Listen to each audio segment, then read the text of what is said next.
जय हिंद दोस्तों, स्वागत है आपका आपके अपने एप्लीकेशन में। कैसे हैं आप लोग, बताइए। गुड इवनिंग भाई, गुड इवनिंग, राधे राधे सभी को। कैसे हैं आप सभी?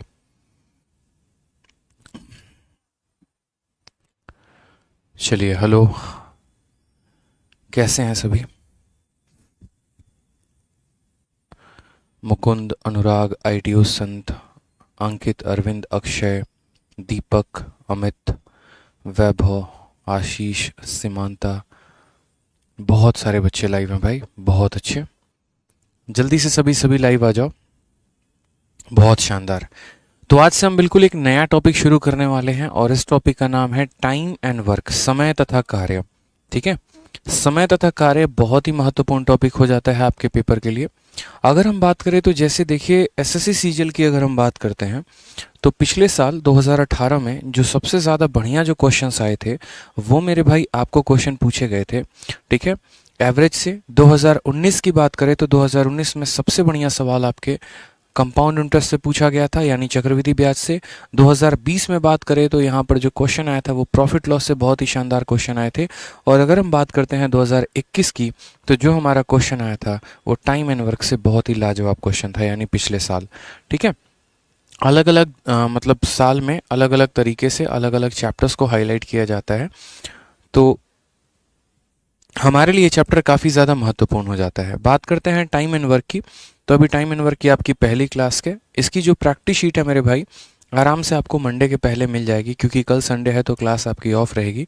मंडे को बहुत ही प्यार तरीके से आपको इसकी बहुत ही शानदार और एकदम अपडेटेड प्रैक्टिस शीट मिलेगी। यानी पिछले मंथ जो आपका मेंस का पेपर हुआ था उसके भी क्वेश्चंस आपके प्रैक्टिस शीट में इंक्लूड होंगे। ऑलरेडी मेरे पास पहले के बैचेस की शीट हैं, लेकिन मैं वो आप लोगों को नहीं देना चाहता। मैं चाहता हूं कि आप लोगों को एकदम फ्रेश और एकदम नया कंटेंट मिले। यही खास बात बनाते हैं हमारे एप्लीकेशन पर, और यही खास होता है मेरे कोर्सेज को जब आप एनरोल करते हैं तो, कि आपको जो प्रैक्टिस शीट मिलती है वो मेरे पिछले बैच के साथ बिल्कुल भी मैच नहीं करती। यानी कहने का मतलब क्या है कि वो और ज़्यादा अपडेटेड होते हैं, एकदम लेटेस्ट एग्जाम तक के सभी क्वेश्चंस को वो कवर अप कर रहे होते हैं। उसमें मेरी मेहनत ज़्यादा लगती है, लेकिन इससे फ़ायदा आपको ये होता है कि आप अब तक जितने हुए परीक्षाओं में जो क्वेश्चंस हैं उन सभी को आप लगा पाते हो। जैसे मानो फेस 10 का पेपर हो गया, मेंस का पेपर हो गया, एमटीएस का पेपर हो गया, तो जितने भी ये नए सवाल हैं, जितने भी ये लेटेस्ट पैटर्न पर हुए हैं, 8वें महीने में आपका लास्ट एग्जाम हुआ था मेंस का, वहाँ तक के आपके क्वेश्चंस जो हैं वो आपको अपडेटेड मिलेंगे। और जो क्वेश्चंस होंगे ना वो एकदम टाइप वाइज और लेवल वाइज अरेंज फॉर्म में आपको मिलेंगे, तो जो आपके नॉलेज को काफ़ी ज़्यादा मेरे भाई यहाँ पर बढ़ाएंगे। ठीक है। टाइम एंड वर्क एक ऐसा चैप्टर है जिसका रिलेशन किसी के साथ नहीं है। ना इसका रिलेशन परसेंटेज के साथ है, ना इसका रिलेशन प्रॉफिट लॉस के साथ है। यानी ये इंडिपेंडेंट है। अगर आप टाइम एंड वर्क है तो ऐसा नहीं है कि आपको परसेंटेज पढ़ने के बाद ही टाइम एंड वर्क पढ़ना चाहिए। आप यहाँ से अपना मैथ्स की शुरुआत कर सकते हैं। कुछ टॉपिक्स होते हैं जैसे टाइम एंड वर्क हो गया, रेशियो हो गया। ठीक है। यहाँ पर मेरे भाई है ना, बैक में परसेंटेज और प्रॉफिट लॉस की आवश्यकता नहीं होती। आप आराम से यहीं से अपने सेशन की शुरुआत कर सकते हैं, बहुत ही शानदार तरीके से इसे पढ़ सकते हैं। ठीक है। इनमें प्रतिशत के कंसेप्ट का कोई इस्तेमाल नहीं होता, इनके अपने कंसेप्ट लगते हैं। अगर हम बात करें टाइम एंड वर्क में, तो टाइम एंड वर्क में कुल मिलाकर मेरे भाई कितने टॉपिक्स का आएगा यहाँ पर, सारी बातें मैं आपको बता देता हूँ। कितने टोटल ओवरऑल कंसेप्ट यूज होने वाले हैं और कितने टॉपिक्स आपको इसके अंदर पढ़ना है, क्या क्या है, हम आपको एक एक बात ओवरऑल बताते हैं। ठीक है। सभी बातों को बड़े ध्यान से समझिएगा। टाइम एंड वर्क मतलब समय तथा कार्य। अब अगर बात करते हैं आपके परीक्षा को लेकर, तो टाइम एंड वर्क में कितने टॉपिक आते हैं, तो सबसे पहला टॉपिक मेरे भाई यहाँ पर आ जाता है टाइम एंड वर्क। दूसरा टॉपिक जो होता है वो टाइम एंड वर्क का ही एक पार्ट होता है जिसको हम बोलते हैं work and wage. Work and wage का मतलब कार्य तथा मजदूरी। और तीसरा जो पार्ट होता है वो मेरे भाई होता है पाइप एंड सिस्टम। इस बार पाइप एंड सिस्टम के बड़े तगड़े तगड़े सवाल पूछे गए थे परीक्षा में आपके। ठीक है। अगर हम बात करते हैं यहाँ पर प्री में कि यहाँ से कितने क्वेश्चंस आपके प्री में आते हैं, तो प्री में कम से कम अगर हम बात करें तो 2 सवाल आपके फिक्स होते हैं। और अगर हम मेंस में बात करते हैं मेरे भाई यहाँ पर कि मेंस में कितने क्वेश्चंस आते हैं, तो मेंस में आपके 3 सवाल फिक्स हैं। यानी ओवरऑल आपके 5 क्वेश्चंस तो आते ही आते हैं पेपर में। ठीक है। तो इस बात का ध्यान रखें, यहाँ पर 5 क्वेश्चन का मतलब 10 नंबर, जो कि बहुत ज़्यादा एक तरीके से सफिशिएंट और इम्पॉर्टेंट माना जाता है। अब तो प्री के नंबर उतने एक तरीके से मान लो कि काउंट नहीं होंगे, लेकिन हाँ क्वालिफाई करने के लिए तो फिर भी ज़रूरी है। और मेंस में हर क्वेश्चन का नंबर 3-3 नंबर का हो चुका है सीजीएल में, यानी 3 × 3 9 नंबर का आपका ये एक तरीके से वेटेज उठा लेता है। ठीक है, जिन पेपर्स में टाइम एंड वर्क पूछा जाता है वहाँ पाइप एंड सिस्टम नहीं पूछा जाता, और जहाँ पाइप एंड सिस्टम पूछा जाता है वहाँ टाइम एंड वर्क नहीं पूछा जाता। तो यहाँ पर ऐसा भी नहीं है कि आप इनमें से किसी एक टॉपिक को स्किप करके चले जाएंगे। साथ में बात करें यहाँ पर तो ये 3 टॉपिक जो हैं ये तीनों के तीनों आपके लिए बहुत महत्वपूर्ण हैं और सबका संबंध एक दूसरे से रिलेटेड है। यानी अगर आपने टाइम एंड वर्क अच्छे से नहीं पढ़ा तो आपको वर्क एंड वेज समझ में नहीं आएगा, वर्क एंड वेज नहीं पढ़ा तो आपको पाइप एंड सिस्टम समझ में नहीं आने वाला है। इस बात का ध्यान दीजिए। तो आपके लिए यहाँ पर सीरियल वाइज चीज़ें पढ़ना बहुत ज़रूरी है। आपको यहाँ पर क्या होगा, तो आपको पर्टिकुलर तरीके से हर टॉपिक का, जैसे टाइम एंड वर्क का आपको एक प्रैक्टिस शीट मिलेगा प्रॉपर तरीके से, 100 क्वेश्चन से ऊपर होंगे, और फिर उसके बाद उस प्रैक्टिस शीट्स के आपको नोट्स मिलेंगे। उसी तरीके से फिर यहाँ पर वर्क एंड वेज का आपको शीट मिलेगा और फिर उसके बाद इसके नोट्स मिलेंगे। फिर पाइप एंड सिस्टम का आपको यहाँ पर प्रैक्टिस शीट मिलेगा और फिर उसके बाद उसके आपको नोट्स मिलेंगे। जितने भी शीट इन टॉपिक्स के मिलने वाले हैं वो सारे के सारे हाईली अपडेटेड होंगे। ठीक है, टिल रिसेंट एग्जाम तक। और उसके बाद चैप्टर के खत्म होने के बाद ही आपको उसका क्या मिलने वाला है, तो नोट्स मिलने वाला है। ठीक है, समझ गए मेरी बातों को आप यहाँ पे। चलिए नेक्स्ट यहाँ पर बात करते हैं टाइम एंड वर्क, वर्क और वेज और पाइप एंड सिस्टम को लेकर। तो यहाँ पर सबसे पहले हम शुरुआत करेंगे किससे, करेंगे टाइम एंड वर्क से। इन सभी टॉपिक्स को अगर आप बनाना चाहते हैं तो आपका एक चीज़ स्ट्रांग होना बहुत ज़रूरी है, और वो है यहाँ पर मेरे भाई क्या, तो एलसीएम एंड एचसीएफ, लघुत्तम समावर्तक और महत्तम समावर्तक। जो आपने शायद बचपन में पढ़ा होगा कि किसी भी संख्याओं का एलसीएम कैसे निकालते हैं और एचसीएफ कैसे निकालते हैं। ठीक है, एचसीएफ की अगर हम एक पल के लिए छोड़ भी दे तो हमारे लिए एलसीएम बहुत महत्वपूर्ण पड़ जाता है कि हम यहाँ पर एलसीएम अगर निकालना आ गया तो हम इन सभी चैप्टर्स को, सभी क्वेश्चंस को बड़े आसानी से, बड़े प्यार से समझ पाएंगे। जो सबसे अच्छी बात आपके लिए हो जाती है वो ये भी हो जाती है कि जो आपके शीट्स हैं वो टाइप वाइज एकदम बढ़िया तरीके से आपको अरेंज है। तो हर एक टाइप में एक नया आप कंसेप्ट सीखेंगे जिसमें मेरे स्मार्ट अप्रोच आपको सीखने को मिलेगा, और उसके बाद आप उन सवालों को बढ़िया तरीके से लगा पाएंगे। तो शुरुआत करते हैं इन 3 टॉपिक्स में। सबसे पहला टॉपिक है टाइम एंड वर्क, उसका। ठीक है, टाइम एंड वर्क क्या होता है। मैं ये मान के चल रहा हूँ कि मानिए यहाँ पर किसी भी बच्चे को कुछ भी नहीं आता और एकदम हम लोग 0 लेवल से शुरू करेंगे और धीरे धीरे धीरे धीरे हम कहाँ तक पहुँचेंगे, तो धीरे धीरे करके हम मेंस के लेवल तक पहुँचने वाले हैं। ठीक है, चलिए डेली जो आपकी क्लास की टाइमिंग होगी वो 6:30 बजे से होगी। 5:30 से 6:30 आपकी रीजनिंग की क्लास होगी, और 6:30 से 7:30 जो है आपका मैथ्स का क्लास होगा। कभी 8 बजे तक भी क्लास हो सकती है, 1.5 घंटे की भी क्लास लग सकती है। ठीक है, और थोड़ा थोड़ा जैसे ये टॉपिक्स खत्म करेंगे फिर उसके बाद हम एडवांस का एक नया टॉपिक के साथ आपके बैच में शुरू करेंगे। आ जाइए, तो सवाल में क्वेश्चन नंबर 1 देखिए सबसे पहले आप यहाँ पर, फिर उसके बाद हम आपको बहुत सारी बात बताएंगे। पहले एक सवाल पढ़िए कि असल में सवाल आता कैसे है, और फिर उसके बाद हम उसके पीछे के कंसेप्ट को जानेंगे कि टाइम एंड वर्क में हमें क्या क्या सीखना होता है। सबसे पहला सवाल हिंदी इंग्लिश दोनों में पढ़िए। ए एक काम को 12 दिनों में पूरा कर सकता है, जबकि बी उसी काम को 18 दिनों में कर सकता है। यदि वे एक दिन साथ काम करते हैं तो कितने दिनों में ए और बी एक साथ एक काम को पूरा कर पाएंगे। ऐसे सवाल, जैसे मान लीजिए कि आप जिस कमरे में बैठे हैं, अगर उस कमरे को अकेले आप बनाओ तो उस कमरे को आप 20 दिनों में बना सकते हो, और उस कमरे को मैं बनाऊं तो मैं उस कमरे को मान लो 15 दिनों में बना सकता हूं। तो अगर हम दोनों मिलकर उस कमरे को बनाएं तो कितने दिनों में बनेगा। तो जाहिर सी बात है समय कम लग, लेकिन वो कितने दिनों में बनेगा, कैसे बनेगा, क्या पता हमें। तो उसके लिए हमें सबसे पहले इसका बेसिक समझना पड़ेगा कि यहाँ पर जो है इसका बेसिक क्या है। इसीलिए जो आपको प्रैक्टिस शीट मिलेगी उसमें आप अभी पढ़ रहे हैं टाइप नंबर 1। टाइप नंबर 1 में क्या है, तो हमारे 2 वेरिएबल्स हैं, यानी ए और बी के बारे में चर्चा होगी। फिर थोड़ा हम आगे पढ़ेंगे तो हम पढ़ेंगे टाइप नंबर 2, जहाँ पर ए, बी और सी यानी 3 लोगों के बारे में चर्चा होगी। तो जो बेसिक कंसेप्ट होता है टाइम एंड वर्क का, वो मेरे भाई क्या होता है वो समझिए सबसे पहले आप लोग। ठीक है, टाइम एंड वर्क का फॉर्मूला क्या होता है वो आपको लाइफ टाइम ध्यान रखना है, तभी आप सवालों को बना पाएंगे। हिंदी इंग्लिश हम दोनों भाषा में लिखेंगे तो परेशान होने की ज़रूरत नहीं है। सबसे पहले अगर हम यहाँ बात करते हैं तो सबसे पहले हमारा हो जाता है वर्क। आप हर एक चीज़ की बात समझो, क्या क्या डेफिनेशन आप इस्तेमाल करते हो। तो एक होता है टाइम। टाइम का मतलब हो गया समय, की जितने समय में आप किसी कार्य को खत्म करते हैं। ठीक है, इसके बारे में तो कुछ बताने की जरूरत नहीं है। जैसे मुझे किसी कार्य को करने में 10 दिन लगता है, 5 दिन लगता है, 6 दिन लगता है, वो जो समय हमारा, ये समय जो है हमारा कभी दिन में भी दिया जा सकता है, घंटों में भी दिया जा सकता है। ठीक है, और यहाँ पर हमें साल में भी दिया जा सकता है, ईयर में भी, मतलब कुछ भी हो सकता है, इसके कोई भी यूनिट हो सकते हैं। ठीक, उसके बाद यहाँ पर आ जाता है हमारा वर्क। अब ये वर्क क्या है? तो वर्क का मतलब यहाँ पर कार्य, ठीक है, यानी आप क्या काम कर रहे हैं। आप खिलौना बना रहे हैं, आप घर बना रहे हैं, आप दीवार जोड़ रहे हैं, आप एक तरीके से काम को देखो। काम भी यहाँ पर दो तरीके का होता है, जो वर्क होता है वो दो तरीके का होता है। एक हमारा होता है पॉजिटिव वर्क और एक हमारा होता है नेगेटिव वर्क। बोलोगे सर पॉजिटिव और नेगेटिव वर्क क्या है? जैसे मान लीजिए कि आप कोई घर बना रहे हैं, तो आप चीज़ों को बना रहे हैं ना, यानी कुछ अच्छा क्रिएट कर रहे हैं, तो वो जो काम हो जाएगा वो हमारा क्या हो जाएगा? पॉजिटिव। जहाँ पर हम किसी चीज़ का निर्माण करते हैं, हम बनाते हैं, ठीक है। लेकिन वहीं पर आपका दिमाग खराब हो गया और आप अपने पड़ोसी का घर जो है जाकर तोड़ना शुरू कर दिया। जैसे मानो यहाँ पर जो हमारे अनमोल सिंह हैं, एक तरीके से कल के दिन मेरे भाई अनमोल जी की जो सबसे लाजी मतलब एकदम जो इनकी व्हाट्सअप वाली जो इनकी फ्रेंड है, ठीक है, और व्हाट्सअप वाली फ्रेंड खुदा ना खास्ता ऐसा होना, लेकिन अनमोल जी की जो व्हाट्सअप वाली फ्रेंड है वो मेरे भाई अनमोल जी को छोड़ देती है। अब अनमोल जी मेरे भाई एमसीडी में लग जाते हैं, कमिश्नर बन जाते हैं, तो क्या वो उनके घर को छोड़ेंगे? बिल्कुल भी नहीं छोड़ेंगे। वो घर भी नहीं रहेगा जिसमें हमारी यादें थीं, ऐसा कह के वो उस घर को तुड़वा देंगे। तो वो जो उस घर को तुड़वाएंगे तो वो कैसा काम कर रहे हैं? नेगेटिव काम कर रहे हैं। तो इसको हम क्या बोलते हैं? नेगेटिव वर्क बोलते हैं, यानी जहाँ पर कार को ख़त्म किया जाता है। एक तरीके से आप कह सकते हैं तोड़ना, या आप डिमोलिश कह सकते हैं।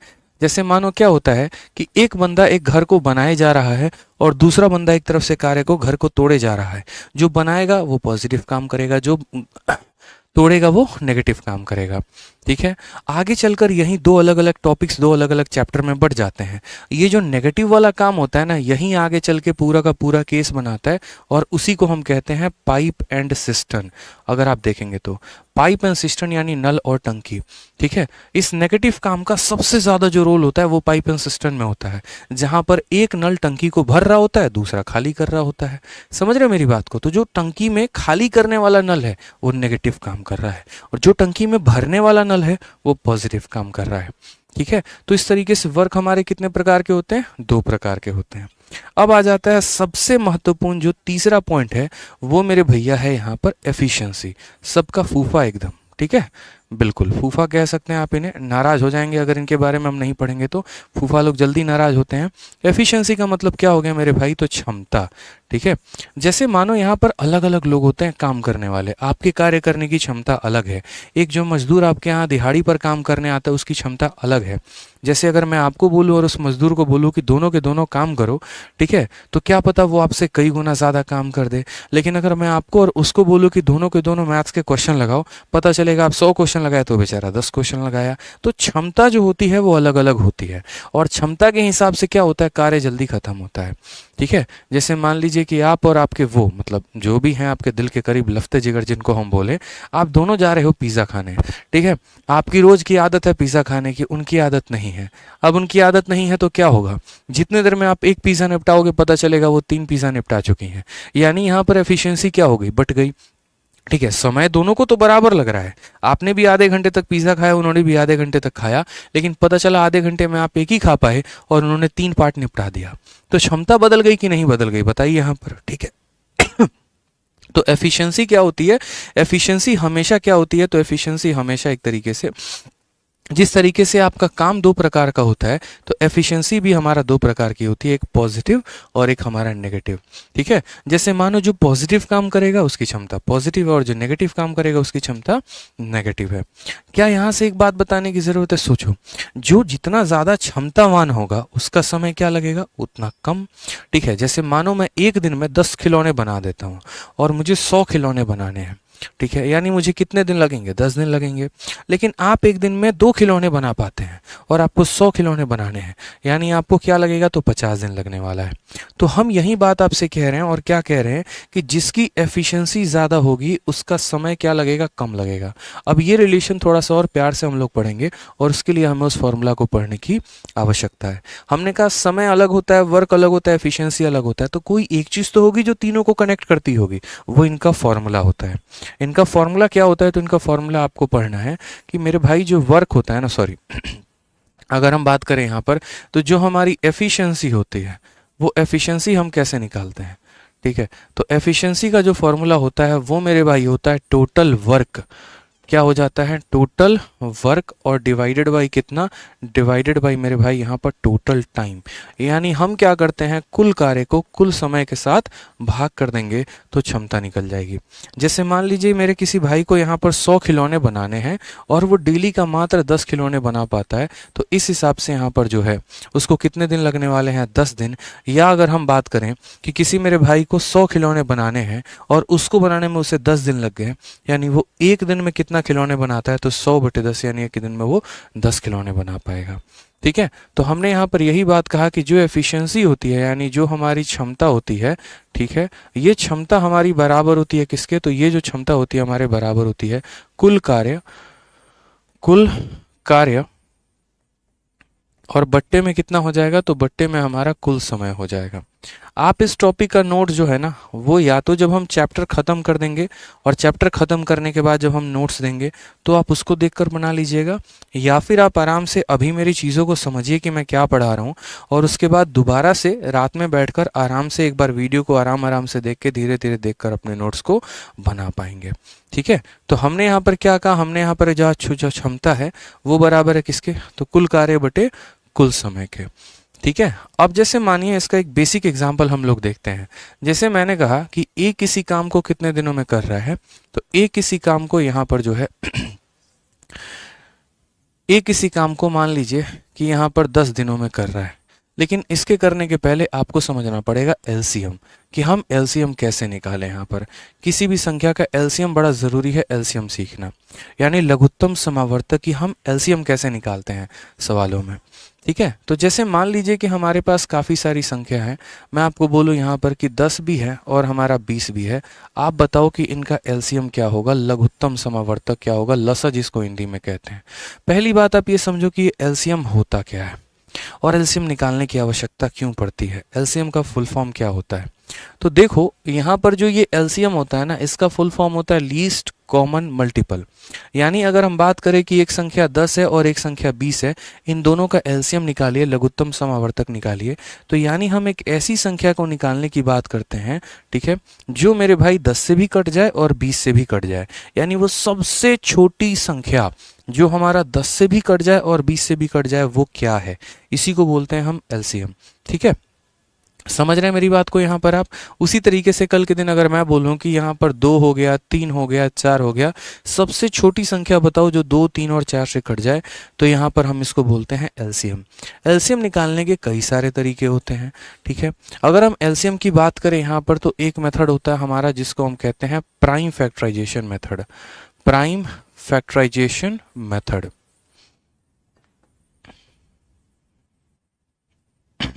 ठीक है, मेथड का नाम रटना जरूरी नहीं है, आप धीरे धीरे चीज़ों को समझ जाएंगे।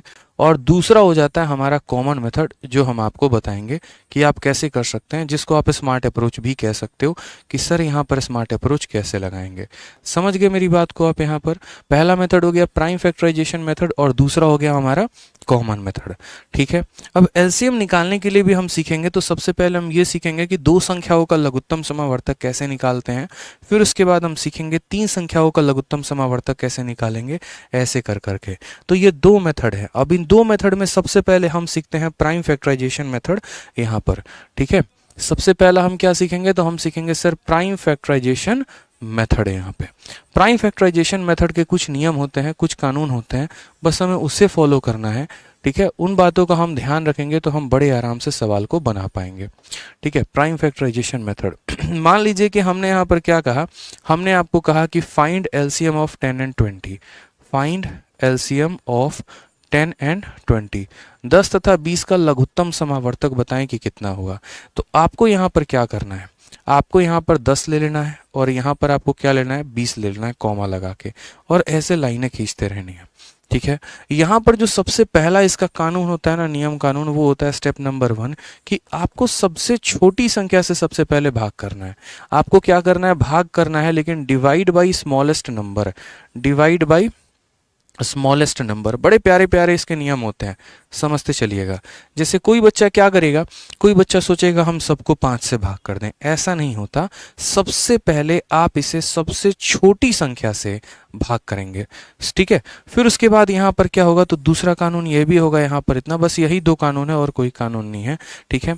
आप जिस संख्या से यहाँ भाग करेंगे ना, वो कम से कम 2 संख्याओं को भाग करना चाहिए, कम से कम 2 संख्याओं को भाग करना चाहिए। बहुत बच्चे ऐसे होते हैं कि भाग तो करेंगे, लेकिन ये देखते हैं एक संख्या भाग हो रही है और दूसरी भाग नहीं हो रही है, तो हम वैसे नहीं कर सकते, ठीक है। जिस नंबर से आप भाग कर रहे हैं वो कम से कम 2 संख्याओं को भाग करना चाहिए। तो यहाँ पर हम ये कह सकते हैं, जो नंबर भाग करता है उसे हम डिवाइजर बोलते हैं। तो डिवाइजर, ठीक है, डिवाइजर मस्ट डिवाइड एटलीस्ट, कम से कम at least 2 number. Divider must divide at least 2 numbers. कम से कम ये 2 संख्याओं को भाग जरूर करें। तो जैसे मानिए हमने यहाँ पर लिखा 10 और 20 का एलसीएम निकालना है, तो क्या करेंगे, सबसे छोटी संख्या 2 होती है, तो 2 से भाग लगाया, 2 से इसमें भाग लगाया कितनी बार में, 5 बार में, तो यहाँ 5 लिख देंगे। और 2 से इसमें भाग लगाओगे तो 2 इसे 10 बार में काट देगा, फिर वापस से। तो हमने यहाँ पर पहला नियम पूरा किया कि डिवाइड बाई स्मॉलेस्ट नंबर, सबसे छोटी संख्या से भाग करो। फिर उसके बाद यहाँ पर हमारे मन में विचार आया कि अब हम वापस 2 से भाग करते हैं। तो 2 से भाग करेंगे तो 2 से हमारा 10 तो कट जाएगा, 5 नहीं कटेगा। 2 से हमारा 10 तो कट जाएगा, 5 नहीं कटेगा। और नियम नंबर 2 में हमने क्या लिखा है, तो नियम नंबर 2 में मेरे भाई हमने एक छोटी सी बात लिखी है कि जिस भी संख्या से आप भाग करेंगे वो कम से कम 2 संख्याओं को भाग करना चाहिए। अगर हम यहाँ 2 से भाग करेंगे तो 2 10 को भाग कर रहा है, 5 को नहीं, इसीलिए हम 2 से भाग नहीं करेंगे। फिर उसके बाद हमने यहाँ देखा कि हमने इसको 3 से भाग किया, ठीक है। एसएसपी जो भी नाम है आपका, यशविनी या जो भी है, जिनकी किताब नहीं पहुंची है, आप एक बार काम करो, अपना नंबर दो, मैं कुरियर वाले को आपका नंबर दे दूंगा, ठीक है, वो आपको फ़ोन कर लेगा। और बाकी मेरे भाई है ना, ये सब बुक नहीं पहुंची है, क्या है, इंक्वायरी नंबर पर संपर्क करो। क्लास में है ना, यहाँ पर आके बीच में ये सब कमेंट मत किया करो कि नंबर नहीं पहुंचा, किताब नहीं पहुंची, या XYZ जो भी काम है।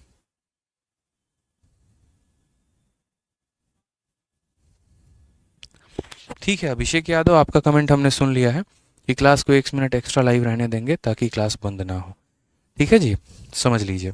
तो हमने यहाँ पर कहा कि अब हम इसमें किससे डिवाइड करेंगे, तो अब 2 से डिवाइड करेंगे तो नहीं हो पाएगा, 3 से डिवाइड करेंगे तो नहीं हो पाएगा, 4 से डिवाइड करेंगे तो दोनों को नहीं कर पाएगा, यानी 5। 5 से इसको कितनी बार में किया, 1 बार में, और 5 से इसको कितनी बार में किया, 2 बार में। तो अब अगर हमें इनका एलसीएम लिखना है तो इनका एलसीएम क्या हो जाएगा, तो इनका एलसीएम हो जाएगा 2, ठीक है। और यहाँ पर कितना हो जाएगा, 5। और यहाँ पर जो संख्या बच जाती है उन सबसे गुना कर देते हैं। लघुत्तम समावर्तक निकालना है, लघुत्तम समावर्तक निकालना है तो क्या करेंगे, इधर जो संख्या बची है उससे गुना कर दिया, इधर जो संख्या बची है उससे गुना कर दिया। 2 इंटू 5 10, 10 इंटू 1 और 1 इंटू 2, यानी टोटल हो जाएगा हमारा 20। यानी हम दोस्त यहाँ पर क्या बोलेंगे, हम यहाँ पर ये बोलेंगे कि 10 और 20 का जो एलसीएम होता है वो कितना होता है, तो 20 होता है, ठीक है। 10 और 20 का जो लघुत्तम समावर्तक होता है वो कितना होता है, तो 20 होता है। कोई दिक्कत की बात यहाँ पे आ जाइए। अब आप लोग मुझे जल्दी से कमेंट बॉक्स में बताइए कि अगर मुझे यहाँ पर 15 का और मुझे 20 का एलसीएम निकालना पड़े तो यहाँ पर बताइए क्या होगा एलसीएम ऑफ 15 एंड 20। 15 और 20 का मुझे बताइए यहाँ पर कि एलसीएम कितना होने वाला है, जल्दी से बताइए आप लोग। 15 और 20 का जो है एलसीएम कितना होगा, बताइए।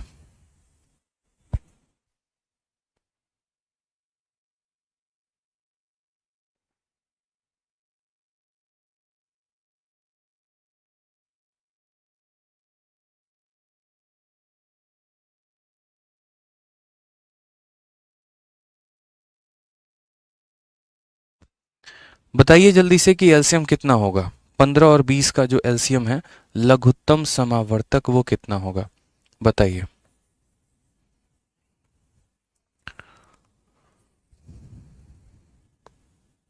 बहुत शानदार, बच्चे 60 60 60 बता रहे हैं, कुछ बच्चे 30 भी बता रहे हैं। देखो असल में हमें करना क्या था, तो हमें कुछ नहीं करना, हम यहाँ पर 15 लिखेंगे और यहाँ पर हम 20 लिखेंगे। देखो क्या ये संख्या 2 से डिवाइड हो सकती है, तो बोलोगे नहीं सर 2 से नहीं डिवाइड हो सकती है, क्योंकि 2 से 20 तो हो जाएगा लेकिन 15 नहीं होगा। और हम ऐसी संख्या को चूज करेंगे जो कम से कम दोनों को हमारा डिवाइड कर पाए।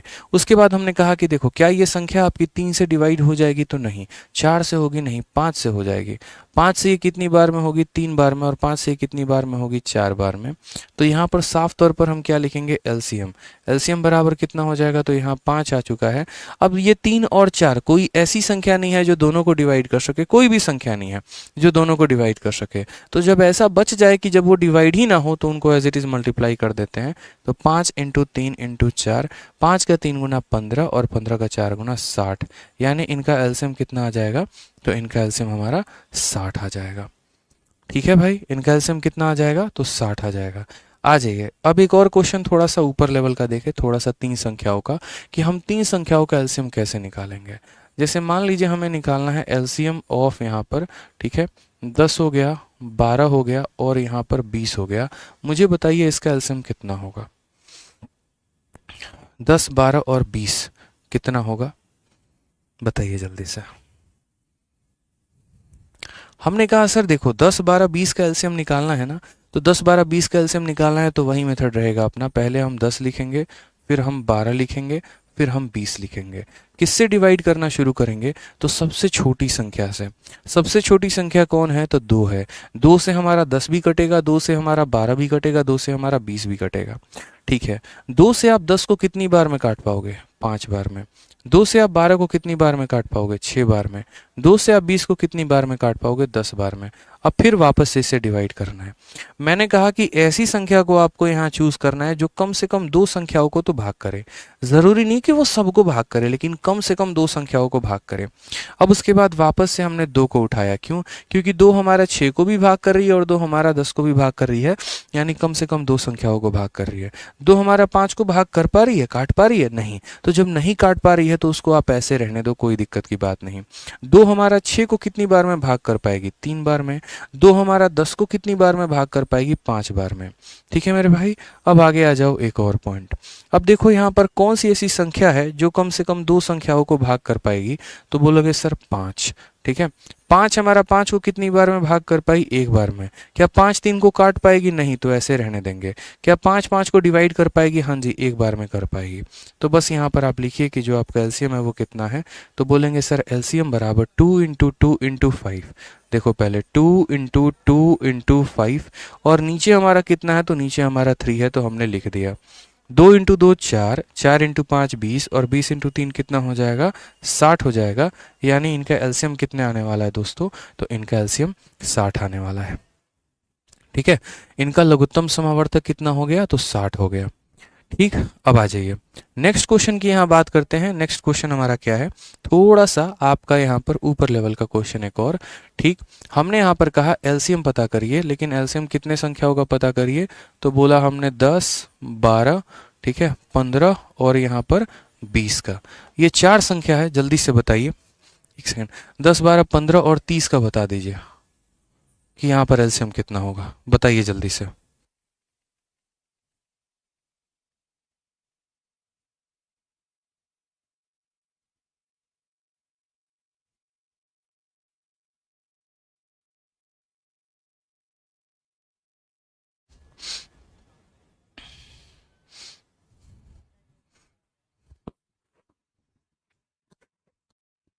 बताइए, आंसर बताइए कितना आएगा।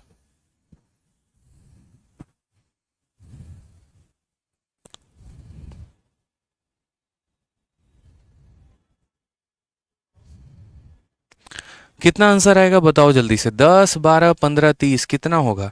बोलोगे सर कोई दिक्कत की बात नहीं है, 4 संख्या 5 संख्या फर्क नहीं पड़ता है, सबको लिखेंगे।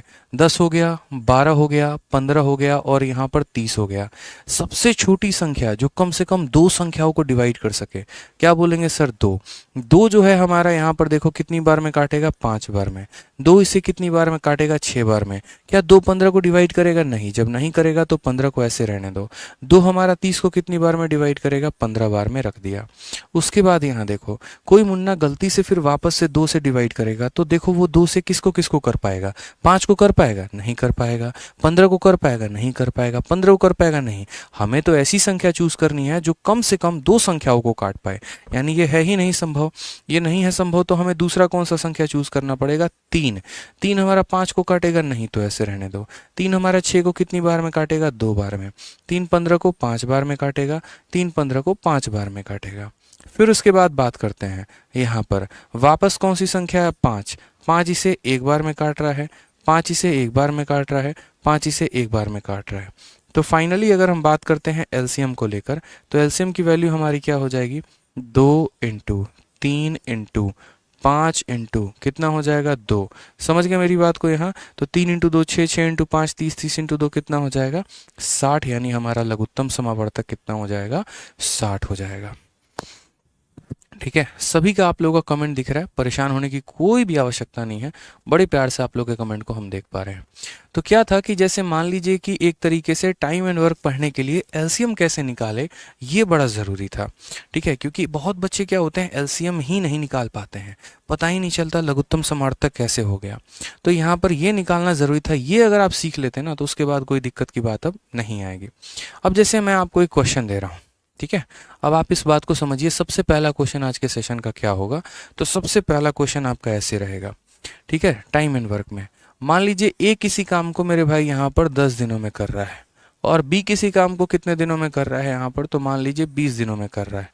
तो हमसे पूछा गया कि वो मिलकर उस काम को कितने दिनों में करेंगे। हमने कहा देखो इस सवाल को लिखने का तरीका है, ऐसे नहीं लिखा जाता है। टाइम एंड वर्क का जो एक रूपरेखा होता है, जो एक स्ट्रक्चर होता है, वो क्या होता है। हालांकि मेथड नंबर 2 अभी मैंने नहीं बताया, सिर्फ प्राइम फैक्टराइजेशन मैंने बताया है, अभी सिर्फ मैंने प्राइम फैक्टराइजेशन बताया है। कॉमन मेथड मैं आपको आगे चल के बताऊंगा बीच बीच में कि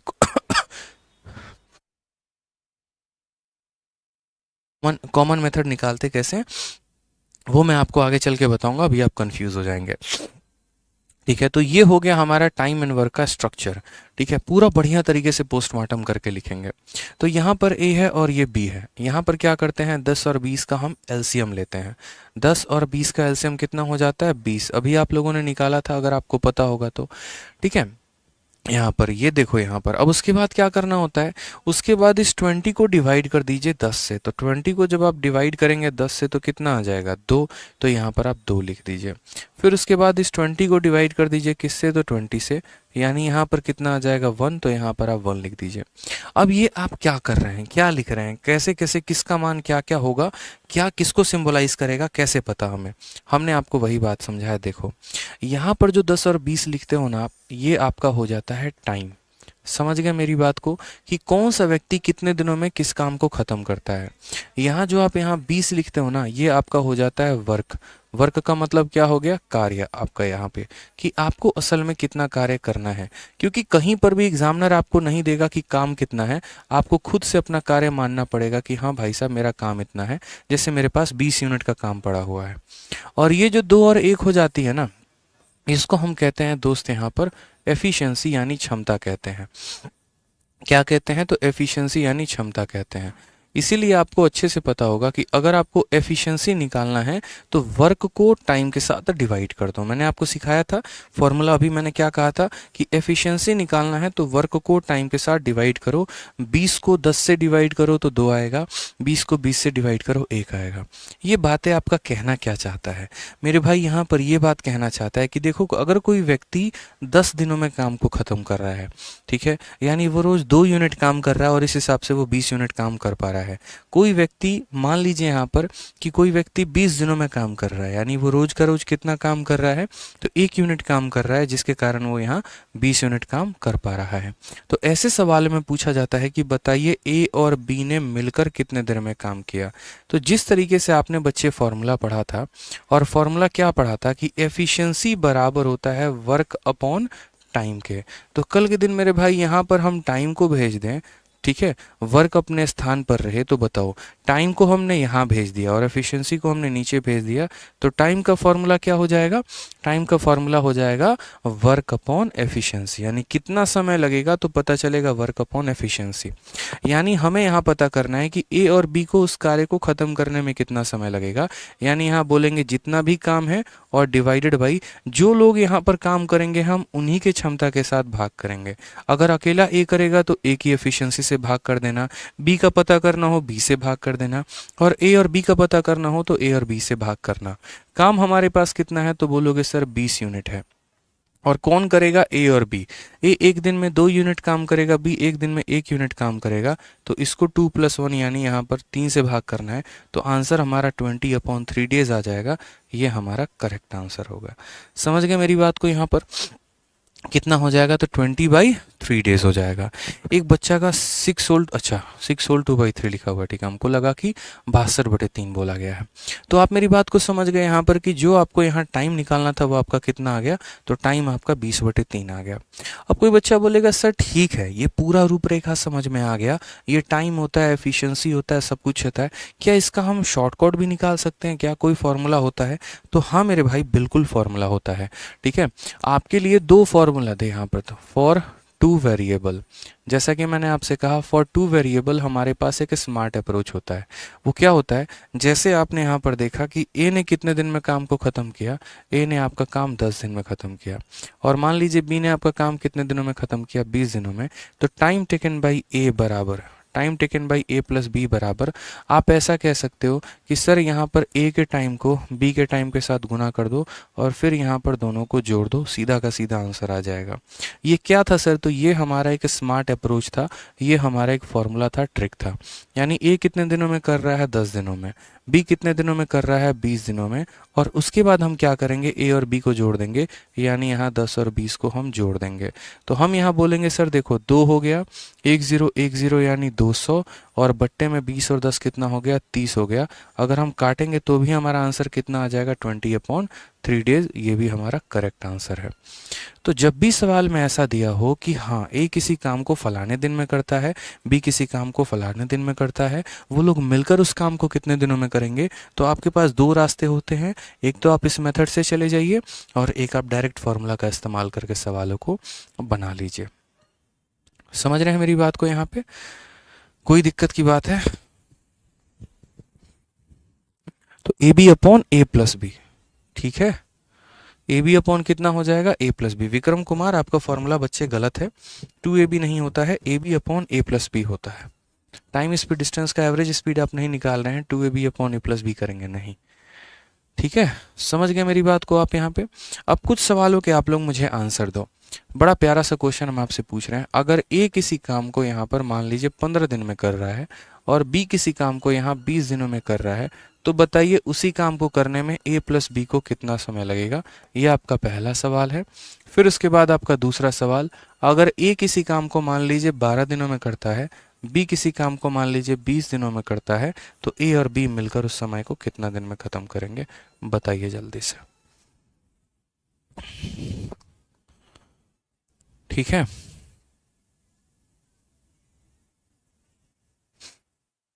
आप लोगों को किसी भी तरह की इंक्वायरी है तो आपका इंक्वायरी नंबर ये रहा 8506003399।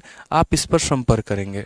ठीक है, कि बैच मोबाइल में चलेगा, लैपटॉप में चलेगा, क्या चलेगा, कहाँ से डाउनलोड होगा, कैसे एडमिशन ले पाएंगे, क्या फ़ीस रहेगी, किस तरीके से है, क्या है, सारी बातें आप इस पे कर लेना मेरे दोस्त, मुझे पढ़ा लेने दो। ठीक है, बड़ी मुश्किल से हमारे पास 1 घंटे हैं यहाँ पर, और उस 1 घंटे में अगर हम इन फालतू की पंचायत में लगे रहें तो बड़ा समय हमारा वेस्ट चला जाएगा।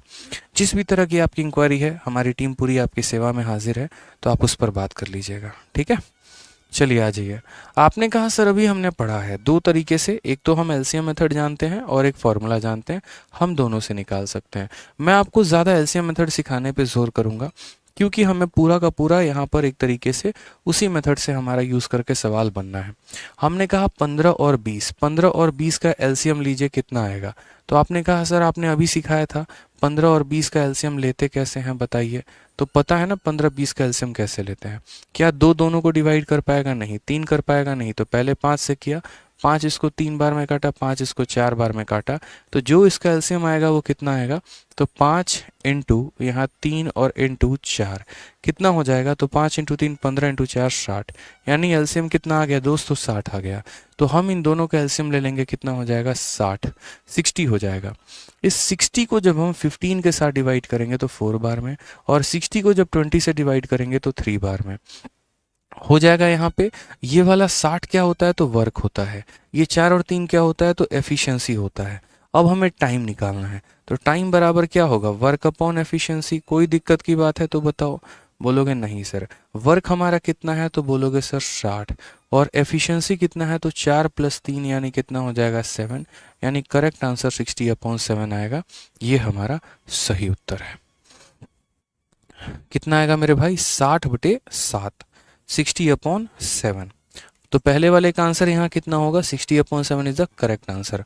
आ जाइए दूसरे वाले का आंसर निकालते हैं। दूसरे वाले का आंसर हमारा कितना आएगा, हमने कहा देखो 12 है और 20 है, तो 12 और 20 का एलसीएम कितना होगा बताओ। वापस आपको सिखाया एलसीएम निकालना, कैसे निकालेंगे, तो बोलेंगे सर यहाँ 12 लिख दीजिए, यहाँ 20 लिख दीजिए, डिवाइड करिए। 2 से काटिएगा तो 6 बार में, 2 से काटिएगा तो 10 बार में, 2 से काटिएगा तो 3 बार में, और 2 से काटिएगा तो 5 बार में। तो जो हमारा एलसीएम आएगा सर वो कितना आएगा, तो बोलेंगे सर 2 इंटू 2 इंटू यहाँ पर हो जाएगा 3 इंटू 5, ठीक है। 2 इंटू 2 4, 4 इंटू 3 12, 12 इंटू 5 कितना हो जाएगा, 60 हो जाएगा यहाँ पे। यानी यहाँ पर इन दोनों का एलसीएम कितना आने वाला है, तो 60 आने वाला है, ठीक है। अब यहाँ पर जब 60 को आप 12 से डिवाइड करोगे, आप जब 60 को 12 से डिवाइड करोगे कितनी बार में काटेगा, 5 बार में। 12 का तो पहाड़ा याद होगा आपको, 60 को 12 से भाग करने पे 5 आएगा, 60 को 20 से भाग करने पे 3 आएगा मेरे भाई। तो यहाँ पर जो हमें टाइम बताना है, तो टाइम का फॉर्मूला क्या होता है, वर्क अपॉन एफिशिएंसी होता है मेरे भाई। तो बोलोगे हाँ सर, वर्क हमारा कितना है, तो 60 है, और एफिशिएंसी हमारी 5 + 3 यानी कितना हो जाएगा, 8 हो जाएगा। ये कटेगा तो काट देना, जैसे 2 से अगर आप काटोगे, ठीक है, आप 4 से सीधा काट सकते हो, 4 से ऊपर वाला कटेगा 15 बार में, 4 से कटेगा 2 बार में, तो आंसर हमारा कितना हो जाएगा, 15/2 days is the correct answer. ये हमारा सही उत्तर है। समझ गए। अभी हम आपको कैलकुलेटिव क्वेश्चंस भी कराएंगे, सारे के सारे कराएंगे, कोई दिक्कत की बात नहीं है, कोई परेशानी की बात नहीं है, ठीक है। चलिए अब यहाँ पर बात करते हैं सीधा का सीधा सवालों का। सबसे पहला क्वेश्चन आपका सीपीयू का पूछा गया है, बताइए आंसर कितना होगा।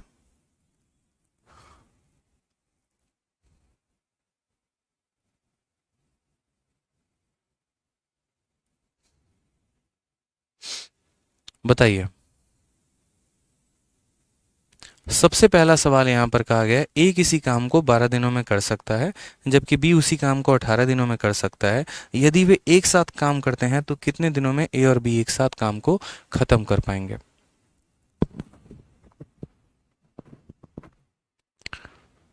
एक बच्चा कह रहा है नेट ज़्यादा खत्म हो रहा है, तो क्वालिटी कम करके देख लीजिए, ठीक है। हाई क्वालिटी में वीडियो देखेंगे तो नेट तो जाएगा ना। आ जाइए, तो सवाल में हमने यहाँ पर कहा है कि ए किसी काम को कितने दिनों में कर रहा है, तो ए किसी काम को 12 दिनों में कर रहा है, और बी उसी काम को कितने दिनों में कर रहा है, तो बी उसी काम को 18 दिनों में कर रहा है। हमें बताना है, तो सबसे पहले 12 और 18 का क्या करेंगे, देखो ये हमारा मेथड नंबर 1 है, ठीक है। हमने कहा यहाँ 12 18 का एलसीएम लेते हैं, 12 का और 18 का हम क्या करते हैं, एलसीएम लेते हैं। हमने काटा 2 से कितनी बार में, 6 बार में, और 2 से कितनी बार में, तो 9 बार में। अगली संख्या जो इनको काट पाएगी वो कौन सी संख्या होगी, अगली संख्या 3 होगी जो काट पाएगी, क्योंकि 2 तो इसको काटेगा, इसको नहीं काटेगा, तो नहीं ले सकते हैं। 3 से ये 2 बार में कटेगा, 3 से ये 3 बार में कटेगा। तो जो हम यहाँ एलसीएम लेंगे वो क्या हो जाएगा, तो जो हम यहाँ एलसीएम लेंगे 2 इंटू 3, 2 इंटू 3 हो गया, और फिर नीचे जो बचा उसको भी यहाँ पर ले लो लपेटे में। तो बोलोगे सर देखो 2 इंटू 6, 6 इंटू 2 12, 12 इंटू 3 हमारा कितना हो जाएगा, 36। यानी यहाँ एलसीएम कितना आ जाएगा, तो 12 18 का एलसीएम हमारा आ जाएगा दोस्तों 36।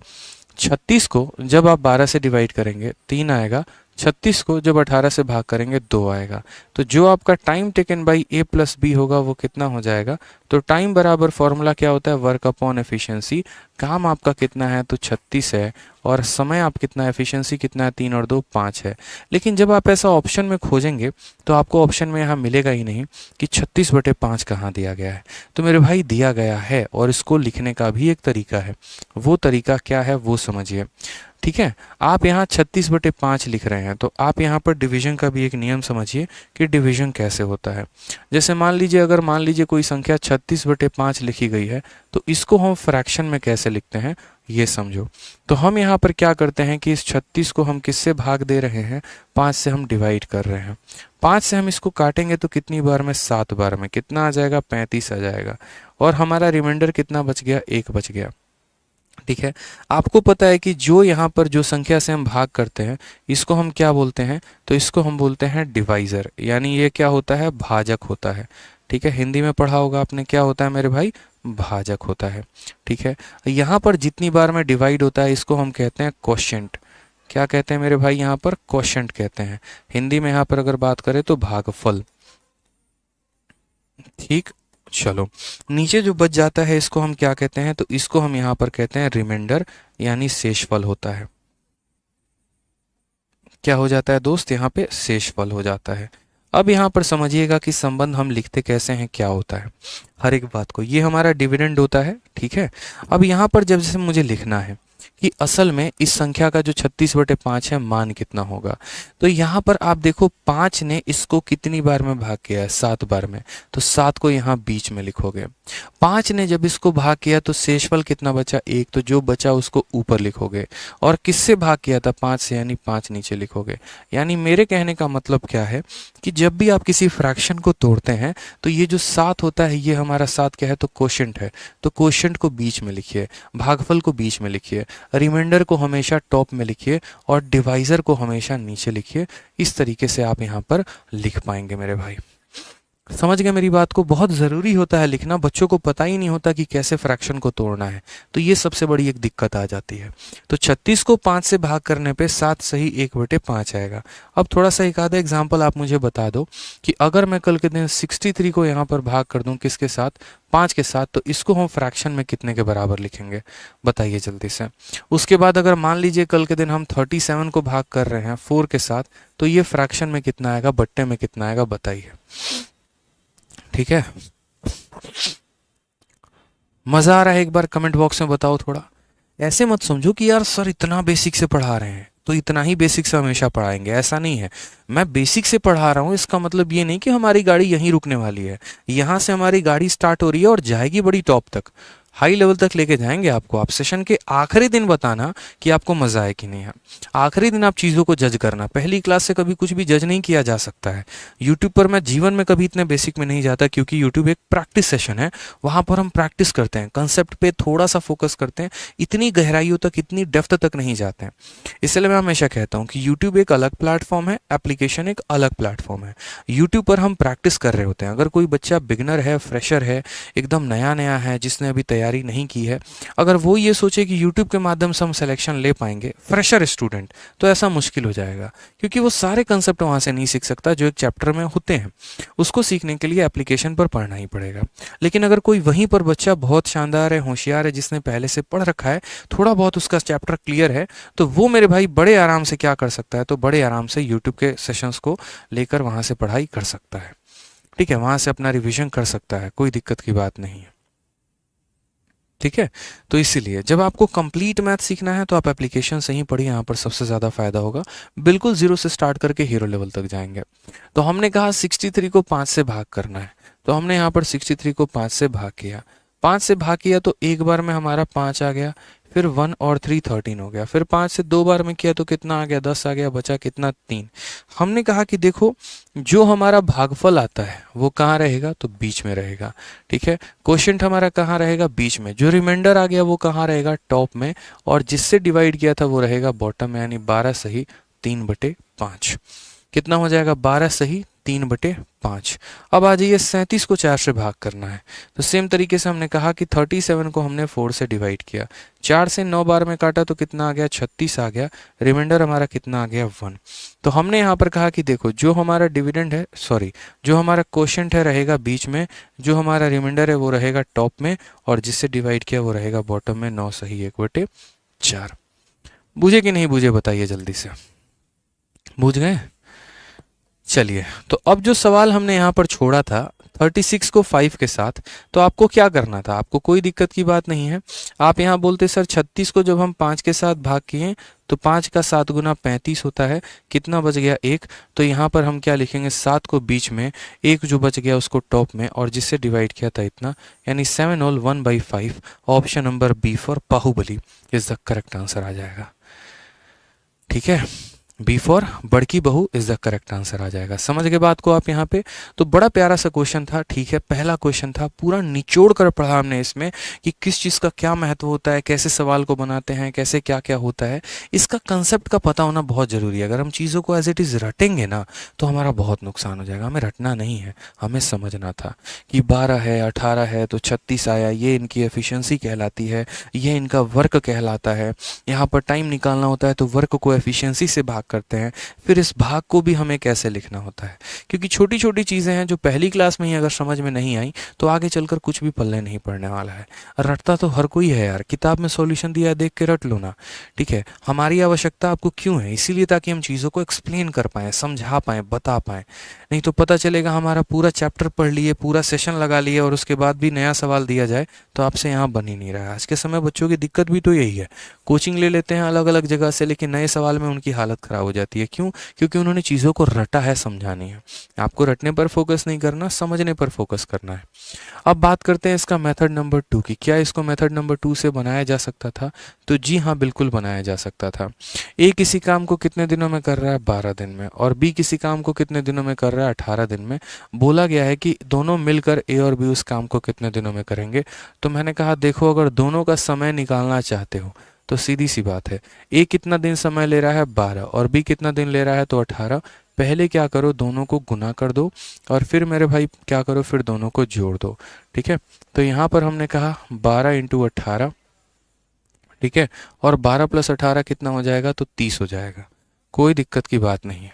6 से काटा 2 बार में, 6 से काटा 5 बार में, ठीक है, यानी ओवरऑल यहाँ कितना हो गया, तो 36/5 हो गया। और अभी मैंने कहा था कि 36 को 5 से भाग करने पर क्या आता है, 7 सही 1/5 आता है। कौन सा ऑप्शन है, तो ऑप्शन नंबर बी फॉर बड़की बहू इज द करेक्ट आंसर। ठीक है, चलिए, बहुत शानदार। आ जाइए सवाल नंबर 2 पे आ जाइए। समझ गए ना आप इस बात को? फॉर्मूला इस्तेमाल किया, a into B divided by a plus B, आराम से लिखा, 36/5 इसको डिवाइड करके हमने आंसर अपना दे दिया है। सर आपसे पढ़ेंगे तो ज़रूर सिलेक्शन होगा। चलिए, बहुत शानदार। क्लास का पीडीएफ मिलेगा। आज की क्लास का ऐसे पीडीएफ नहीं मिलेगा, मैं आपको डेली डेली पीडीएफ नहीं दूंगा। कोई चैप्टर जब खत्म हो जाएगा तो उसके बाद उसके नोट्स आपको मिलेंगे। ऐसे तो हम एक एक क्लासेस, एक एक, जैसे अब टाइम एंड वर्क ही है, अब टाइम एंड वर्क का मैं आपको 15 क्लास लगाऊंगा, तो मैं 15 पीडीएफ आपको थोड़ी दूंगा मेरे भाई, पूरे चैप्टर का इकट्ठा आपको नोट्स मिलेगा। ठीक है, आइए दूसरा वाला सवाल देखते हैं। सबसे पहले कौन आंसर देता है बताइए। आदित्य एक काम को 24 दिनों में कर सकता है, जबकि रमन उसी काम को 45 दिनों में कर सकता है। वो दोनों मिलकर कार्य को कितने दिनों में पूरा करेंगे? आदित्य कितने दिनों में करेगा? 24 दिन में। रमन कितने दिनों में करेगा? 45 दिन में। दोनों मिलकर यहाँ पर कितने दिनों में करेंगे? आप बोलोगे सर अभी पढ़े थे यहाँ पे, ठीक है, कि time taken by Aditya plus Raman बराबर, आदित्य कितना समय ले रहा है सर, तो 24 दिन, और रमन कितना समय ले रहा है सर, 45 दिन। तो पहले दोनों को गुना कर दिया और फिर नीचे क्या कर दिया, दोनों को हमने जोड़ दिया सर। ठीक है, अब अगर देखिए तो ऊपर आ जाएगा 24 इंटू 45। मत मल्टीप्लाई करना, रहने देना, क्योंकि काटने में आसानी होगी। और यहाँ दोनों को जोड़ दो, तो यहाँ दोनों को जोड़ोगे तो कितना हो जाएगा, 69। 5 और 4 9, 4 और 2 6। अब यहाँ कट्टम कुटाई करो, काटो, देखो किससे काटा जा सकता है। 3 से काटोगे जैसे तो कितनी बार में कटेगा, 3 से काटोगे तो 23 बार में कटेगा, और 3 से काटोगे तो मेरे भाई 8 बार में कटेगा। अब यहाँ गुना करो, ठीक है। अब यहाँ जैसे गुना करना है 8 को 45 के साथ, बच्चा डर जाता है, घबरा जाता है। नहीं डरना यार, आसानी से गुना कर सकते हो। 8 का 5 गुना 40, 40 का 0 लिख दो, हाथ में रखो 4 अपने। 8 का 4 गुना 32, 32 और 4 कितना हो जाएगा 36, 36। इसको डिवाइड करना है किसके साथ, 23 के साथ। अब मैंने यहाँ पर आपसे कहा कि देखो आंसर कितना आना है, ठीक है। कौन सा ऑप्शन आपको दिख रहा है बताओ, 360/23 कौन सा ऑप्शन है, तो option number B for Baahubali है, ठीक है। Option number B for Baahubali है। बहुत बहुत शानदार, बहुत शानदार, एकदम कह ढा रहे हैं आप लोग। आ जाइए क्वेश्चन नंबर 3 देखिए। क्वेश्चन नंबर 3 थोड़ा सा डिफरेंट है, लेकिन आपको काफ़ी नया कंसेप्ट सिखाने के लिए है यहाँ पे। जैसे यहाँ बात करते हैं क्वेश्चन नंबर 3 में, तो कहा गया है A can do 1/5 part of a task in 4 days. B can do 1/6 part of a task in 5 days. If they work together, how many tasks can be completed? How many days can this task be completed? प्यारा सा question है यहाँ पे, हिंदी में समझिए। ए किसी कार्य का 1/5वां भाग 4 दिनों में कर सकता है। बी उसी कार्य का 1/6 भाग, ठीक है, 1/6वां भाग, 1/6 भाग, यहाँ पर हिंदी में मिसिंग है एक डेटा, वो लिख लीजिए। 1/6 भाग 5 दिनों में कर सकता है। यदि वो दोनों एक साथ मिलकर कार्य करते हैं तो इस कार्य को कितने दिनों में पूरा कर पाएंगे। अब कुछ सवाल आपका ऐसे भी होता है, ठीक है, जहाँ पर आपको स्पष्ट रूप से नहीं दिया जाएगा कि कौन उस कार्य को कितने दिनों में कर रहा है। जैसे इस सवाल में देखिए, ऐसा कहा ही नहीं गया कि ए पूरे कार्य को कितने दिनों में कर रहा है। यहाँ पर उसी तरीके से बी की बात करें यहाँ पर, तो ऐसा नहीं कहा गया कि बी उस कार्य को कितने दिनों में कर रहा है। ये बोला गया है कि हाँ ए उस काम का आधा भाग या एक दूसरा भाग या 1/3 भाग करता है। तो जैसे मैं आपसे एक बात कहता हूँ, मान लीजिए कि मैं इस आधे कमरे को 10 दिनों में बना रहा हूँ, तो मुझे बताइए मैं इस पूरे कमरे को कितने दिनों में बनाऊंगा, बताइए। तो बोलेंगे सर आप आधे कमरे को 10 दिनों में बना रहे हो, तो पूरे कमरे को 20 दिन में बनाओगे, ठीक है। मान लीजिए यहाँ पर कि मैं इस कमरे का 1/3 भाग, 3 भाग में सिर्फ एक भाग बना रहा हूँ और उस एक भाग को बनाने में मुझे 10 दिन लग रहा है, तो मुझे पूरे कमरे को बनाने में कितना दिन लगेगा, 30 दिन लगेगा। यानी 1/3 काम करने में 10 दिन, तो टोटल काम करने में 30 दिन। तो ये हम कैलकुलेट कैसे कर पा रहे हैं, क्या हमारा लॉजिक चल रहा है, वो हम आपको समझाते हैं थोड़ा सा, ठीक है। तो जैसे आप क्वेश्चन देखें यहाँ पे, जब भी आपका क्वेश्चन आ जाए, जैसे मान लो मैं आपको क्वेश्चन यहाँ बोलता हूँ कि ए जो है यहाँ पर, ठीक है, ए जो है मेरे भाई आधा भाग, यानी 1/2 पार्ट जो है यहाँ पर, आधा भाग कितने दिनों में ख़त्म कर रहा है, अगर यहाँ पे 10 दिनों में ख़त्म कर रहा है, तो यहाँ पर वो टोटल पार्ट कितने दिनों में ख़त्म करेगा अगर पूछा जाए। आपको कुछ नहीं करना है मेरे भाई, आपको यहाँ पर बस है ना, यहाँ पर टोटल काम जो होता है हमेशा 1 यूनिट होता है, अपने मन में इस बात को ध्यान रखेंगे। टोटल काम हमेशा 1 यूनिट होता है, तो 1 यूनिट होता है तो हम यहाँ कितना रखेंगे, यहाँ पर 1। और जो ये नीचे का 2 है ना, ये 10 के साथ मल्टीप्लाई हो जाएगा, तो 2 × 10 कितना हो जाएगा, 20 दिन। यानी यहाँ पर अगर हम बात बोलेंगे तो ये जो पूरा का पूरा एक भाग है, एक भाग का मतलब टोटल भाग, यानी यहाँ पर 1 रखेंगे तो बस 1, एक भाग कितने दिनों में करेगा, तो 20 दिन में, और यही हमारा क्या हो जाएगा, आंसर हो जाएगा। कभी भी इस बात को ध्यान रखिएगा, कुल कार्य कितना होता है, तो कुल कार्य हमारा 1 यूनिट होता है। आ जाइए नेक्स्ट क्वेश्चन उसी तरीके से कल के दिन, मानो यहाँ पर ऐसा आ जाए सवाल में कि ए किसी काम का यहाँ पर 1/3 भाग कितना हो जाए, 1/3 भाग, यहाँ पर 1/3 भाग कितने दिनों में किया है, मान लो यहाँ 12 दिनों में कर रहा है, तो टोटल काम करने में कितना समय लगेगा। तो टोटल का मतलब कितना होता है, तो बोलोगे सर 1 भाग होता है, कितना होता है सर, 1 भाग होता है, ठीक है। तो 1 भाग होता है, तो अगर यहाँ 1 रखना है तो ये 3 इस 12 के साथ गुना हो जाएगा, ये जाके इसके साथ लपेटे में गुना हो जाएगा कि नहीं। तो बोलोगे सर 3 × 12 यानी कितना दिन हो जाएगा सर, 36 दिन हो जाएगा। कितना हो जाएगा सर, 36 दिन हो जाएगा। समझ गए मेरी बात को आप यहाँ पे, ठीक है। अब थोड़ा सा एक दूसरा क्वेश्चन मैं आपसे पूछ रहा हूँ। मैंने मान लीजिए कि आपसे ऐसा क्वेश्चन पूछा, ठीक है, कि ए किसी काम का यहाँ पर 2/5 भाग, 2/5 भाग कितने दिनों में ख़त्म कर रहा है, तो 2/5 भाग मान लीजिए 10 दिनों में ख़त्म करता है, तो पूरा का पूरा भाग कितने दिनों में ख़त्म करेगा, टोटल वर्क में उसे कितना समय लगेगा, बताओ यहाँ पे, टोटल वर्क में उसे कितना समय लगेगा।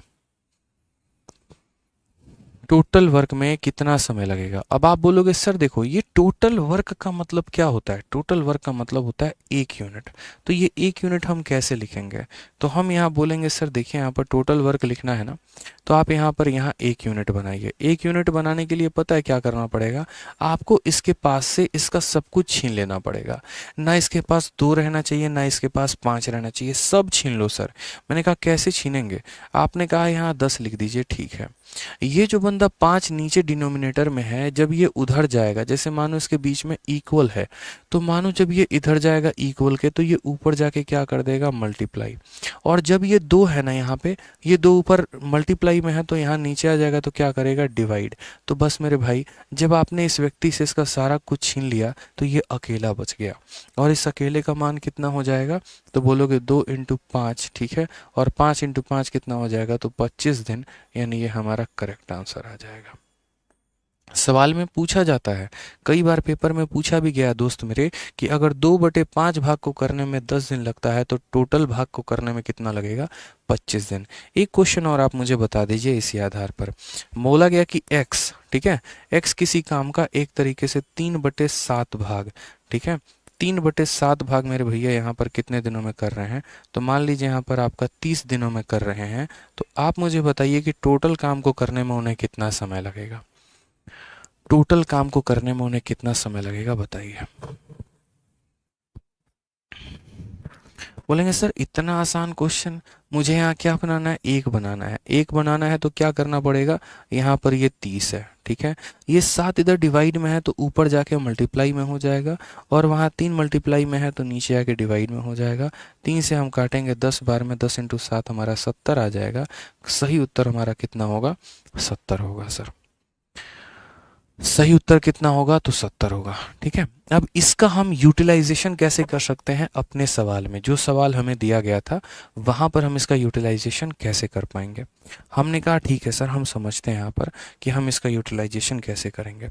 जैसे आपने क्वेश्चन नंबर 3 देखा, तो इस क्वेश्चन नंबर 3 में क्या बोला था, क्वेश्चन नंबर 3 में बोला था कि 1/5 पार्ट इन 4 डेज, यानी यहाँ पर कहा गया था कि ए जो है यहाँ पर 1/5 पार्ट, 1/5 पार्ट कितने दिनों में करता है, तो 1/5 पार्ट मेरे भाई यहाँ पर 4 डेज में करता है। तो सबसे पहले आप यहाँ पर ये पता करो कि ए को समय कितना लगेगा, यानी ए को 1 पार्ट करने में कितना समय लगेगा। तो बोलोगे 5 × 4, यानी कितना दिन हो जाएगा सर, 20 डेज हो जाएगा। समझ गए, यानी ए का पूरा समय आ गया और कितना आ गया, 20 दिन आ गया। उसी तरीके से आप यहाँ पर बी का भी देखो, बी का क्या कहा गया है दोस्तों, तो बोला गया बी जो है 1/6 पार्ट को कितने दिनों में करता है, 5 डेज में। कितना करता है मेरे भाई, तो बोलोगे सर 1/6 पार्ट को करता है कितने दिनों में, तो 1/6 पार्ट को यहाँ पर करता है 5 डेज में। तो हमने यहाँ पर यही बात कहा कि ये पूरा का पूरा 1 पार्ट कितने दिनों में करेगा, तो बोलोगे सर पूरा का पूरा 1 पार्ट यहाँ करेगा 6 × 5 यानी 30 डेज में। समझ गए मेरी बात को, यानी हम ये कहना चाहते हैं कि अगर ए अकेले उस काम को करे तो 20 दिन लगेगा, बी अकेले उस काम को करे तो 30 दिन लगेगा। सवाल में क्या कहा गया है, ठीक है, सवाल में क्या कहा गया, तो बोला गया if they work together how many days can this काम बी कंप्लीटेड। यदि वो दोनों लड़ाई झगड़ा छोड़ के प्यार मोहब्बत से जीवन में साथ साथ चलें और साथ साथ उस काम को करें, तो बताओ कितने दिनों में काम को ख़त्म करेंगे। आप बोलोगे सर 2 तरीके से कर सकते हैं, या तो आप इनका एलसीएम ले लो, और नहीं तो आप इसका जो है डायरेक्ट यूज़ कर लो फॉर्मूला से। तो आप बोलोगे sir time taken by A plus B बराबर, आप बताओ ए अकेला पूरा काम कितने दिनों में करेगा, 20 दिन में, बी अकेला पूरा काम कितने दिनों में करेगा, 30 दिन में। तो 20 × 30 बट्टे में कितना हो जाएगा, बट्टे में हो जाएगा सर 20 + 30, ठीक है। तो 3 × 2 कितना हो गया, देखो यहाँ पर आप रहने दो, यहाँ 20 × 30 रहने दो, मत मल्टीप्लाई करो, कोई दिक्कत नहीं। 20 और 30 कितना हो जाता है, 50 हो जाता है। 0 से 0 खत्म, 5 से 4 बार में, और 4 × 3 कितना हो जाएगा, 12। क्या आंसर आएगा, option number A assistant audit officer is the correct answer. बताइए, तो बन गया सवाल सीपीओ का कि नहीं बना, बताइए। तो चीज़ें जो हैं यहाँ पर प्रॉपर तरीके से समझ सकते हैं, कोई दिक्कत की बात नहीं है। समझ गए। हमने कहा ना, प्रतिशत का इसके साथ कोई लेना देना नहीं है, कहीं पर भी आपको परसेंटेज का कोई यूज़ यहाँ पर नहीं आएगा। इसलिए आप ऐसा मत सोचिएगा कि परसेंटेज आना चाहिए तभी टाइम एंड वर्क इंसान समझ पाएगा, ऐसा बिल्कुल भी नहीं है। दोनों के अपने अपने कंसेप्ट हैं। जैसे एडवांस में ट्रिग्नोमेट्री अलग है, ज्योमेट्री अलग है, अलजेब्रा अलग है। क्योंकि अगर ऐसा होता मेरे भाई तो यहाँ पर तो फिर एक बच्चा पहले क्या करता, पहले हमेशा परसेंटेज को ही पढ़ता फिर बाकी चीज़ों को पढ़ता। ठीक है, तो ऐसा नहीं होता है, सबका अलग अलग संबंध है, सबका अलग अलग एक तरीके से रिलेशन है, हर चैप्टर अपने आप में अलग है। ठीक है, अब हम ही को देख लीजिए, जब हमने सबसे पहले शुरुआत की थी हमने रेशियो से शुरुआत की थी, सबसे पहला टॉपिक हमने रेशियो पढ़ा था, बड़ा मज़ा आया था हमें। ठीक है, जीएस में क्या कोई रिलेशन होता है कि हिस्ट्री में पहले सोलर सिस्टम पढ़ेंगे उसके बाद ही हम यहाँ पर कुछ और पढ़ेंगे? नहीं होता, अलग अलग टॉपिक्स होते हैं, सबके अपने अपने महत्व होते हैं। ठीक है, तो क्वेश्चन नंबर 3 बन गया आपको। अब आ जाइए, क्वेश्चन नंबर 4 है। अब क्वेश्चन नंबर 4 से एक अलग ही रिलेशन है, एक अलग ही यहाँ पर एक तरीके से बात है। लेकिन उसके पहले हम आपको यहाँ पर एक क्वेश्चन दे रहे हैं। हम आपको यहाँ पर क्वेश्चन ये दे रहे हैं, समझिएगा। मेरा सवाल बड़ा सिंपल सा है, ए जो है हाफ पार्ट को कर रहा है, और हाफ पार्ट को वो कितने दिनों में कर रहा है, तो 16 दिनों में कर रहा है। ठीक है, उसके बाद यहाँ पर जो बी है ना मेरा भाई, बी यहाँ पर 1/3 पार्ट कह लो, या ऐसे कह लो बी जो है 2/5 पार्ट को कर रहा है।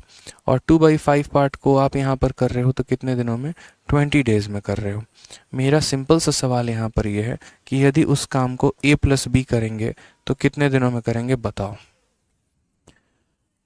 कितने दिन में करोगे, बताओ क्या होगा आंसर।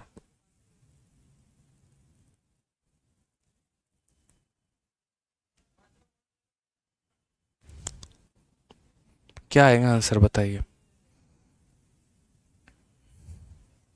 बहुत शानदार। आप बोलेंगे सर देखो दुनिया का सबसे आसान काम यह है। ठीक है, आप देखो ना, आधा पार्ट को यहाँ पर 16 दिन में, तो हमें तो यहाँ पर क्या करना है, हमें यहाँ पर 1 बनाना है। तो हमने यहाँ पर क्या कहा, हमने कहा देखो 1 पार्ट, यानी 1 पार्ट को कितने दिन में करेंगे, तो 2 को किसके साथ गुना कर दो सर, 16 के साथ। तो 1 पार्ट को करने के लिए कितना दिन लगेगा सर, 32 दिन लगेगा यहाँ पे। उसी तरीके से 2/5 पार्ट, तो 1 पार्ट के लिए क्या करेंगे, तो बोलोगे सर 20 को यहीं रहने दो, ये 5 ऊपर चला जाएगा तो मल्टीप्लाई हो जाएगा, 2 हमारा नीचे आ जाएगा, डिवाइड हो जाएगा, 2 से 2 खत्म, यानी कितना हो गया, 50 दिन। ठीक है, तो ए अकेला उस काम को 32 दिन में, बी अकेला उस काम को 50 दिन में, तो टाइम टेकन बाई A+B कितना हो जाएगा, तो बोलोगे सर ए को लग रहा है 32 दिन, बी को लग रहा है 50 दिन, दोनों को मल्टीप्लाई कर दिया और बाद में हमने सर दोनों को जोड़ दिया, 32 जमा 50। तो यहाँ पर असल में कितना हो जाएगा, तो बोलोगे सर 32 इंटू 50, और सर जब दोनों को जोड़ेंगे तो ये हमारा 82 हो जाएगा।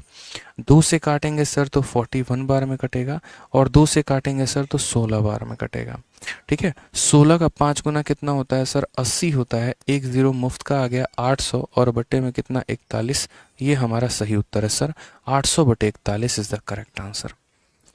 800/41 इज द करेक्ट आंसर। समझ गए मेरी बातों को आप यहाँ पे, कितना आंसर आ गया, तो 800/41 आ गया। जिस तरीके से आप 2 वेरिएबल पढ़ रहे हैं उसी तरीके से आपको 3 वेरिएबल भी पढ़ना है, और 3 वेरिएबल के क्वेश्चंस भी लगाने हैं मेरे भाई।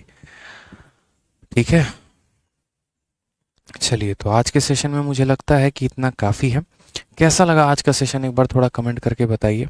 ठीक है, बहुत शानदार। तो एकदम बेसिक से हम लेवल को उठाएंगे और बहुत ऊपर तक आप लोग को लेकर जाएंगे, परेशान नहीं होना है। ठीक है, यूट्यूब मैंने जैसे कहा कि वहाँ पर एक अलग ही सीरीज चल रही है 50 दिन 50 मैराथन, तो वो सिर्फ प्रैक्टिस के लिए चल रही है। लेकिन अगर आपको कंप्लीट मैथ सीखना है तो आपका एप्लीकेशन का जो ये चैंपियंस बैच है, आप इसी से सीख पाएंगे। अपने बढ़िया तरीके से अपने बैच पर भरोसा रखिए, बढ़िया तरीके से शिद्दत से पढ़ाई करिए, जितना हम कराते हैं उसको रिवाइज करिए। पीडीएफ में एक आधा दिन लेट इसलिए हो जाता है क्योंकि उस पर हमें मेहनत करनी पड़ती है, नया अपडेटेड कंटेंट आपको देना पड़ता है। नहीं तो इतनी पीडीएफ है जिसकी कोई लिमिट ही नहीं है। हमने तो आपको 2400 ई बुक और 4200 ई बुक भी दे रखा है, उसके टाइम एंड वर्क के क्वेश्चंस भी निकाल कर दे दे तो भी हो जाएगा। लेकिन क्या उस पर काम हुआ है, नहीं, वो as it is previous year का कॉपी पेस्ट है, कोई फ़ायदा नहीं है। हम तो चीज़ों को तब समझा पाएंगे ना यार, यही चैप्टर मैं भी पढ़ाता हूँ, यही चैप्टर और भी लोग पढ़ाते हैं, लेकिन बच्चों को सबसे ज़्यादा इस क्लास से समझ में आता है। क्यों? क्योंकि इस पर मेहनत हुई होती है, क्वेश्चंस को कैटेगरी बनाने में, कंसेप्ट पर काम करने में, एक्सप्लेन करने में, हर तरीके से लेकर। ठीक है, तो इसलिए अभी आपको धीरे धीरे इंप्रूवमेंट दिखेगा। बढ़िया तरीके से पढ़ाई करिए, अपने बैच के बारे में अपने दोस्तों को बताइए, ठीक है, ताकि वो भी एनरोल करें और मन लगाकर पढ़ाई करें। ठीक है दोस्त, खुश रहो। मिलते हैं अगले सेशन में। मंडे को आपका नेक्स्ट सेशन होगा, टाइमिंग 6:30 बजे से रहेगी। इसी हिसाब से हम पढ़ाई करेंगे। ठीक है, love you all, take care, bye, ध्यान रखिए अपना।